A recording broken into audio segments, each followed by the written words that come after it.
بسم اللہ الرحمن الرحیم والصلاة والسلام علی رسولہ الکریم وعلی آلہ وصحبہ اجمعین۔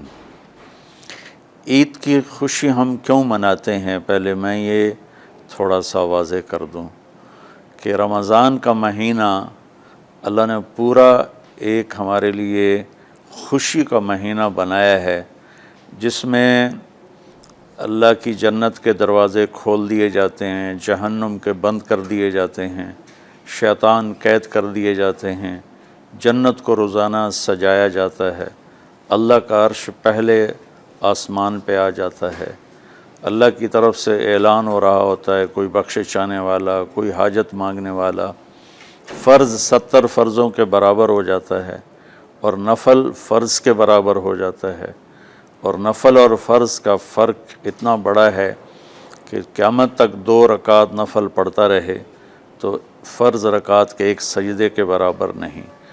اور اس میں جو مر جاتے ہیں اہل ایمان، ان کا حساب نہیں ہوتا، ان کو قبر میں منکر نکیر نہیں آتے، اللہ تعالیٰ ان کو معاف فرما دیتا ہے۔ اس طرح 29 دن رات یہ سلسلہ چلتا ہے، اور آخری رات پھر اللہ تعالیٰ اعلان فرماتے ہیں کہ میرے بندوں نے رات کو قیام کیا، یعنی تراویح کی نماز پڑھی، دن میں روزہ رکھا، تو میں نے اس پر ان سب کی بخشش فرما دی۔ تو اس خوشی میں پھر ہم سب مل کر اللہ کی بارگاہ میں شکرانے کے مل کر 2 نفل ادا کرتے ہیں اور اللہ کا شکر ادا کرتے ہیں کہ یا اللہ تیرا شکر ہے، تو نے ہمارے گناہوں کو معاف فرمایا، جہنم کو ہم پہ حرام کیا، جنت کو ہم پہ واجب کیا۔ اصل تو عید کی خوشی کی یہ وجہ ہے۔ باقی جو اداسیاں ہیں، ڈپریشنیں ہیں، اس کی وجہ آپس کی محبتوں کا کم ہو جانا ہے، اور دنیا کی ایسی دوڑ جس نے اپنے آپ کو بھی بھلا دیا ہے، اور آپس کی نفرتیں ہیں، اور آپس کے بغض حسد ہیں، ان منفی جذبوں نے ہماری خوشیوں کو دھندلا دیا ہے، ورنہ رمضان کا ہر لمحہ خوشی کے لیے ہے، اور عید اس کی پیک ہے، اور پوری زندگی اللہ راضی ہو رہا ہو تو خوشی ہی خوشی ہے۔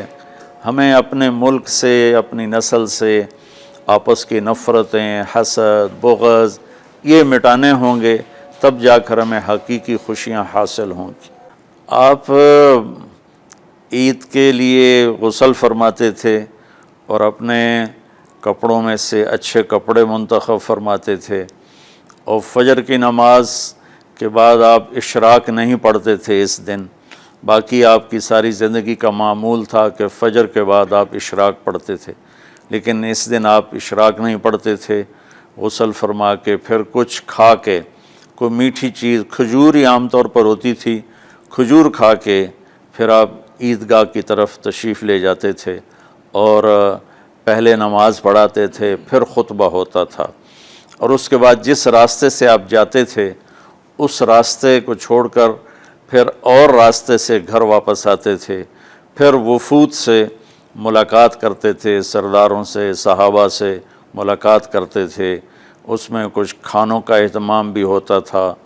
اس طرح ایک عام روٹین کی عید ہوتی تھی آپ کی، ملاقاتیں کرنا، کھانوں میں جانا، اور اچھے کپڑے پہننا، سب کو خوشی سے ملنا۔ یہ عید الفطر پر آپ کا یہ معمول تھا۔ اسلام جاوید بھائی 2 چیزوں کا مجموعہ ہے، ایک اللہ کا حق ہے جو عبادات کی شکل میں ہے، اور ایک اللہ کے بندوں کا حق ہے جو اخلاقیات اور معاملات اور معاشرت کی شکل میں ہے۔ یہ دونوں کمپلسری پیپر ہیں، دونوں لازمی پیپر ہیں، ان دونوں میں پاس ہونا ضروری ہے۔ میری نماز اچھی ہے لیکن میری دکان پہ جھوٹ ہے، تو نماز اس جھوٹ کی کمی کو پورا نہیں کر سکے گی۔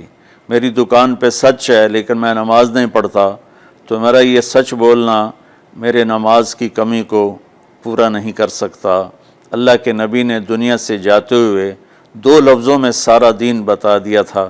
جب آپ کے جانے کا وقت قریب تھا تو آپ 2 لفظ دہرا رہے تھے، الصلاۃ وما ملکت ایمانکم، میری امت میرے بعد ایک نماز نہ چھوڑنا، اور ایک امت کے غریب مسکین لوگوں سے، نوکر غلاموں سے اچھا سلوک کرنا، یہ دو الگ الگ ڈیمانڈ ہیں۔ جیسے پانی پینے سے روٹی کی کمی پوری نہیں ہو سکتی اور روٹی کھانے سے پانی کی کمی پوری نہیں ہو سکتی، یہ دونوں الگ چیزیں ہیں۔ اخلاق کو عبادت کی کمی پر نہیں کر سکتی، اور عبادت کی کمی اخلاق کو اور اخلاق کی کمی کو عبادت پورا نہیں کر سکتی۔ ان دونوں چیزوں میں پاس ہونا ضروری ہے، تب جا کر ایک معتدل معاشرہ وجود میں آتا ہے۔ پوری امت اس چیز کا شکار ہے، چونکہ جب بددیانتی اور جھوٹ اور ظلم عام ہو جاتا ہے تو پھر اس میں پورا معاشرہ ہی گناہ گار اور مجرم بن جاتا ہے، صرف حکمرانوں کی بات نہیں رہتی۔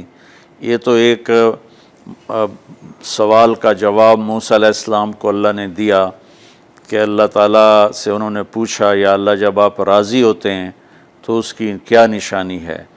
تو اللہ تعالیٰ نے فرمایا کہ میں بارشیں موقع پر دیتا ہوں، حکومت سمجھداروں کو دیتا ہوں، پیسہ میں سخیوں کو دیتا ہوں۔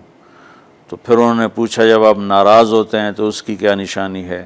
تو آپ نے فرمایا، اللہ تعالیٰ نے فرمایا کہ بارشیں بے موقع کرتا ہوں، حکومت نااہلوں کو دیتا ہوں، اور پیسہ میں بخیلوں کو دیتا ہوں۔ تو جب معاشرے میں عمومی بگاڑ پیدا ہوتا ہے تو اس کا اثر پھر اس شکل میں ظاہر ہوتا ہے، کبھی کسی اور شکل میں ظاہر ہوتا ہے۔ اس چیز کے مجرم نہ صرف حکمران ہیں، نہ صرف بخیل لوگ ہیں، بلکہ تمام طبقات امت کی اجتماعی کوتاہی میں یہ حالات اللہ کی طرف سے پیدا ہوتے ہیں۔ اس میں ہم سارے ہی ایک دوسرے کو مجرم ٹھہرانے کی بجائے اپنے اپنے گریبانوں میں جھانک کر دیکھیں کہ تجھے کیوں فکر ہے اے گل دلِ صد چاک بلبل کی، تو اپنے پیرہن کے چاک تو پہلے رفو کر لے، وفی انفسکم افلا تبصرون۔ ہر آدمی اپنے عیب دیکھے، اپنی کمیاں دیکھے اور انہیں دور کرنے کی وہ کوشش کرے، تو پھر ایک خوبصورت معاشرہ تشکیل پا سکتا ہے۔ کہ میں اس عید کے خوشی کے موقع پر اپنی قوم سے ہاتھ جوڑ کے اپیل کروں گا کہ جھوٹ بولنا چھوڑ دیں، دھوکہ دینا چھوڑ دیں اور ظلم کرنا چھوڑ دیں۔ مذہبی نفرت نے ہمیں تباہ کر دیا، سیاسی نفرت نے ہمیں تباہ کر دیا، صوبائی قومی نفرت نے ہمیں تباہ کر دیا، آپس کی رنجشوں کی نفرت نے ہمیں تباہ کر دیا۔ میں ساری قوم کے سامنے جھولی پھیلا کر چاروں صوبوں کے رہنے والوں سے اور ہر مکتب فکر سے متعلق اہل ایمان سے یہ درخواست کرتا ہوں کہ آئیں ہم سچائی کو اپنا ساتھی بنائیں اور دیانتداری سے اپنے آپ کو آراستہ کریں اور انصاف کا ساتھ دیں، نہ ظالم بنیں نہ ظالم کا ساتھ دیں۔ ایک حدیث سنا کے بات ختم کرتے ہیں۔ میرے نبی وضو فرما رہے تھے تو صحابہ آپ کے وضو کا پانی گرنے نہیں دے رہے تھے، نیچے سے لے کر کوئی پی رہا تھا، کوئی منہ پہ مل رہا تھا۔ تو آپ نے فرمایا ما یحملکم علی ھذا، یہ کیا کر رہے ہو؟ وہ کہنے لگے یا رسول اللہ، اللہ اس کے رسول کی محبت میں کر رہے ہیں۔ تو آپ نے فرمایا میں تمہیں بتاتا ہوں اللہ اس کے رسول سے محبت کرنے والا کون ہوتا ہے۔ فَلْيُسْتِقِ الْحَدِيثَ اِذَا حَدَّثَ، اللہ رسول سے محبت کرنے والا وہ ہوتا ہے جو ہمیشہ سچ بولتا ہے۔ فَلْيُؤَدِّ الْأَمَانَةَ اِذَا تُؤْمِنَ، جو ہمیشہ امانت داری سے کام لیتا ہے، کبھی دھوکہ فراڈ نہیں کرتا۔ فَلْيُحْسِنْ جِوَارَ مَنْ جَاوَرَهُ، اور جو ہمیشہ اپنے پڑوسیوں کے ساتھ اچھا سلوک کرتا ہے، پڑوسی اپنے ہوں، غیر ہوں، مسلم ہوں، نان مسلم ہوں، وہ ان کے ساتھ اچھا سلوک کرتا ہے۔ یہ تین نشانیاں ہیں عشق رسول کی۔ یہ تین باتیں میری قوم اپنا لے تو یہ اندھیرے اجالوں میں انشاءاللہ تبدیل ہو جائیں گی۔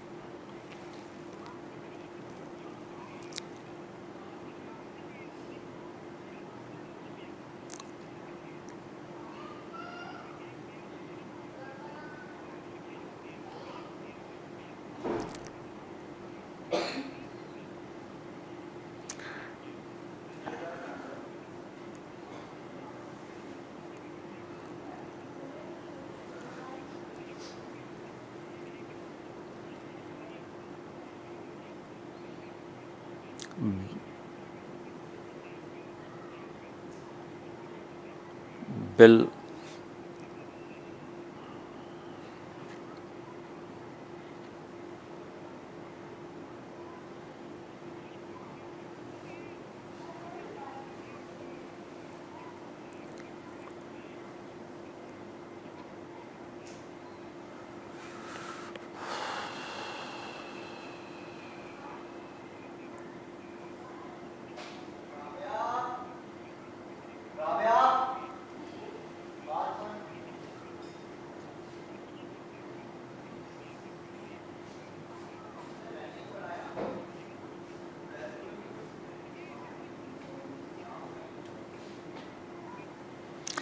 امید تو کبھی چھوڑنی نہیں چاہیے.